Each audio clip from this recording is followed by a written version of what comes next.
আচ্ছা, আপনারা জানেন যে এটা একটা নিয়মিত ঘটনাই হয়ে যাচ্ছে যে বিভিন্ন ধরনের লোকজন যারা দালালির উদ্দেশ্যে বিভিন্ন সময় এখানে প্রবেশ করে এবং আউটডোর ইনডোরের দুই ক্ষেত্রেই আমাদের যে বাইরে যে রোগীগুলো আসে তাদেরকে প্রতারণার মাধ্যমে এখানে চিকিৎসা বঞ্চিত করে তারা বাইরে নিয়ে চলে যায়। আবার ধরেন বিভিন্ন সময় যে ওষুধপত্রগুলো তারা হয়তো কেনাকাটা করে সেই সময় তারা ওষুধের দাম বাড়িয়ে দোকানের সাথে যোগসাজশে এটা করে। আর বিভিন্ন ডায়াগনোসিস সেন্টার যেগুলো আছে তারাও তাদের লোকবল তাদের হয়তো দালাল চক্রের মাধ্যমে আমাদের এখান থেকে বিভিন্ন রোগীদের নিয়ে গিয়ে বাইরে ডায়াগনোস্টিক টেস্টগুলো করার ব্যবস্থা করে।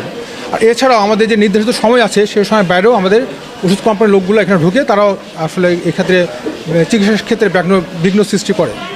সেজন্য আসলে আমাদের অনুরোধেই ওনারা আসছেন, একটা মোবাইল কোর্ট পরিচালনা করেছেন এবং আমি আশা করবো যে ওনারা আমাদেরকে এই সহায়তা অব্যাহত রাখবেন। ভবিষ্যতেও আমাদের অন্য সময় যে সময়গুলোতে দালালটা বেশি আসে সেই সময় তারা এসে এই অভিযানগুলো পরিচালনা করবেন।